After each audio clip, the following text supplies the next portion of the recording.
নীল আকাশের নিচের আরেকটি ভিডিওতে তোমাদের সকলকে স্বাগত জানাই। আজকে 29শে জানুয়ারি সোমবার। আজকে আমার শাশুড়ির জন্মদিন, তাই জন্য আমরা ভেবেছি যে নলেন গুড়ের কেক বানাবো। চলো তাহলে তোমাদেরও দেখাই যে কিভাবে আমরা কেকটা বানাচ্ছি। আমি প্রথমে ডিমের সাদা অংশ আর কুসুমটাকে আলাদা করে নেব।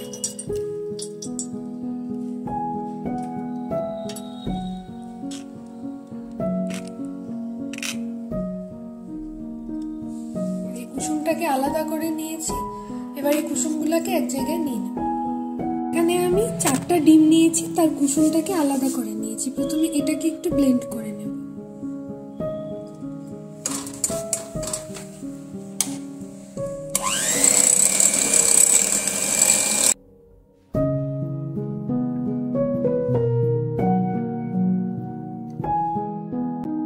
এবার আমি হাফ কাপ মতন বাটার দিয়ে দেবো। হাফ কাপ মানে আমার কাপের হিসাবটা 160 গ্রামের কাপ, সেখানে 80 গ্রাম আমি বাটার দিচ্ছি আর 80 গ্রাম ভেজিটেবল অয়েল দেব।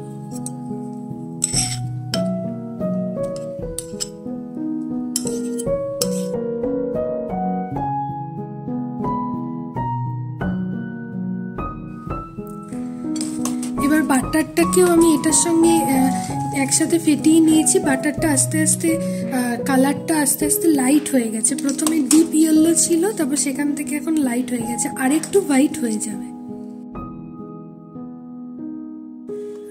এবার দেখেছেন যে কালারটা আরো হোয়াইট হয়ে গেছে আর টেক্সচারটা কি ফ্লাপি হয়েছে। এরকম হলে কেকটা ভীষণ স্পঞ্জি হয়। আমি 1 কাপ চিনি নিয়েছি আর 1 কাপ আমি নলেন গুড় দেব। এই চিনিটাকে এবার এটার সঙ্গে অল্প অল্প করে মিশিয়ে নেব।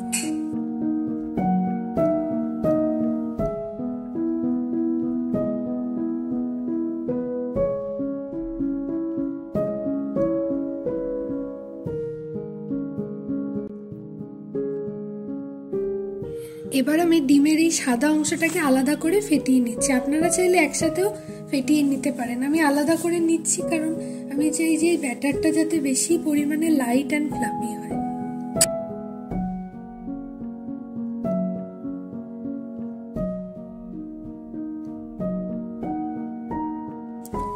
এই যে যখন এরকম স্টিপ পিক হয়ে যাবে তখন এটা বন্ধ করে দিতে হবে।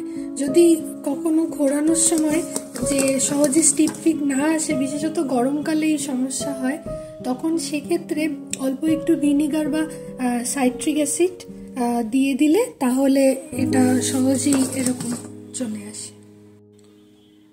এর মধ্যে আমি 2 কাপ ময়দা দেব। এটা হচ্ছে 160 গ্রাম 1 কাপটা। প্রথমে আগে 1 কাপ মিশিয়ে নেব।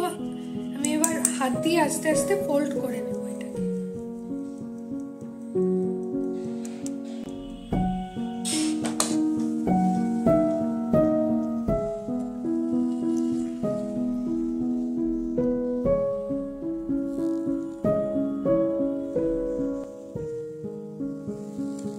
আমি এটা এবার হাত দিয়ে ফোল্ড করছি। আমি চাইলে মেশিনে মেশাতে পারতাম, সেটাতে করলেও ভালো হয়, কিন্তু লাইট ফোল্ড করতে চাচ্ছি কারণ যাতে হচ্ছে এই ব্যাটারটা ভারী না হয়ে যায়, যাতে হালকা থাকে। আর এবার মেশানোর সময় যখন অসুবিধা হবে কারণ ড্রাই হয়ে যাচ্ছে, তো তার জন্য আমি এখানে ওই খেজুর গুড় আর দুধ মিশিয়ে রেখেছি। এটা অল্প অল্প করে দিয়ে দিয়ে মেশাবো। অল্প অল্প করে মেশাবো আর এটাকে ফোল্ড করব।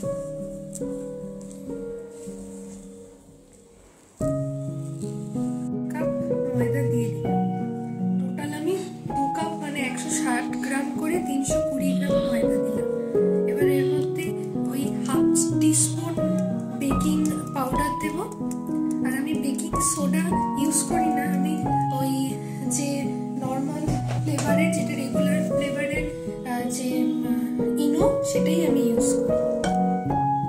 টিস্পুনের মতন বেকিং পাউডার দিয়ে দিচ্ছি। আমি একটু উইকিফিল্ডের বেকিং পাউডারটা ইউজ করছি। আমি এই ইনোটা ইউজ করছি, এটাতে কোনো ফ্লেভার নেই, রেগুলার লেখা, তাহলে আর কেকের মধ্যে কোনো অন্য ফ্লেভারও অ্যাড হয়। যে আমি এইটুকু পরিমাণ দিয়ে দিচ্ছি। এখানে 80 গ্রাম ভেজিটেবল অয়েল, মানে আমি এখানে সয়াবিন অয়েল ইউজ করছি, আর 80 গ্রামের মতন বাটার দিয়েছিলাম আগে, এখন ওই 80 গ্রাম ভেজিটেবল অয়েল দিয়ে দিচ্ছি।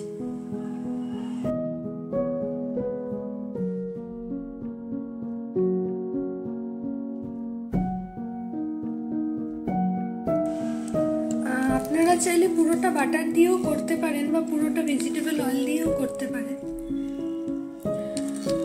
এবার আমি এই ডিমের সাদা অংশটাকে আস্তে আস্তে এর মধ্যে মিশিয়ে ফোল্ড করে নেব।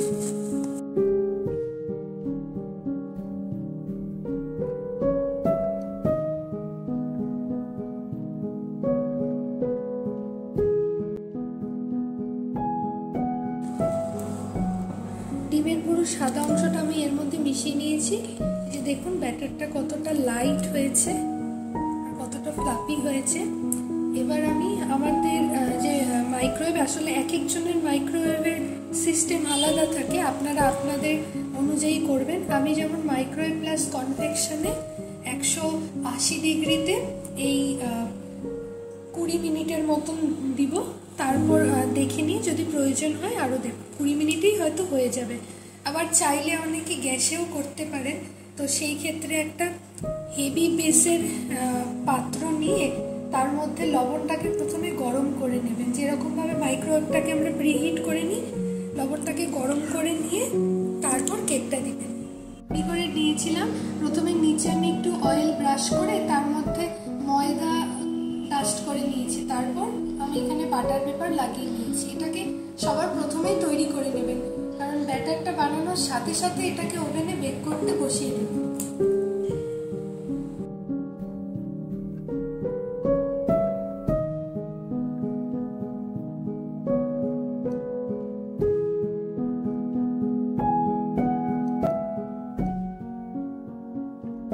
কেকটা ওভেন থেকে বের করে কিছুক্ষণ ঠান্ডা করার জন্য রেখে দিয়েছিলাম, তারপর ডিমোল্ড করে নিয়েছি। দেখতেই পাচ্ছেন যে কতটা ফুলেছে আর কতটা স্পঞ্জি হয়েছে। কেকের উপরে একটু গ্লেজ দেওয়ার জন্য আমি ফ্রেশ ক্রিম নিয়ে নিয়েছি 100 গ্রাম, সেটাকে একটু গরম করে ওর মধ্যে এই খেজুরের গুড়টাকে মিশিয়ে নিয়েছি। এটা কিছুক্ষণ রেখে দেওয়ার পরে ভালো করে যখন এটার সঙ্গে মিশে যাবে, তারপর কিছুক্ষণ ফ্রিজে রেখে একটু ঠান্ডা করে নেব। যখন একটু জমে যাবে, তারপর আমি এটা কেকের উপর ইউজ করব। মানে আমি ক্রিমটাকে হুইপ করে দিইনি, তাই ভাবলাম এইভাবে চকলেট কেকের মতন গ্লেজ তৈরি করে দিই। গ্লেজটা বানিয়েছিলাম সেটা ফ্রিজে কিছুক্ষণ রেখে দেওয়ার ফলে এটা অনেকটা জমে গেছে। এবার এটা অ্যাপ্লাই করতে সুবিধা হবে। দেখুন কালারটা কি সুন্দর এসেছে, মনে হচ্ছে যেন ক্যারামেল। এবার এটা আমি কেকের উপরে দিয়ে দেবো।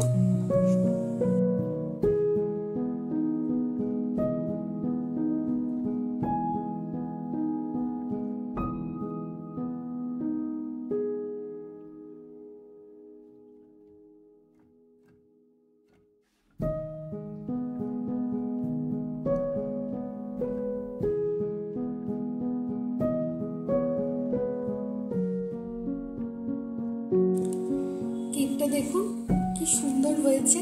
আমি এর উপরে একটুখানি হোয়াইট চকো চিপ দিয়ে দিয়েছি। সেরকম ভাবে কোনো রকম আইসিং করিনি, শুধুমাত্র উপরে ওই গ্লেজটা দিয়ে দিয়েছি আর সাইড দিয়ে এভাবে ড্রিপ করে পড়ছে। আজকের ব্লগটাকে এখানেই শেষ করছি, দেখা হবে আবার আগামী ব্লগে। আর তোমরা কিন্তু কমেন্টের মাধ্যমে অবশ্যই জানিও যে আমার ব্লগ কেমন লাগছে। আর আমার চ্যানেলটাকে লাইক, শেয়ার, কমেন্ট আর সাবস্ক্রাইব করতে ভুলো না কিন্তু।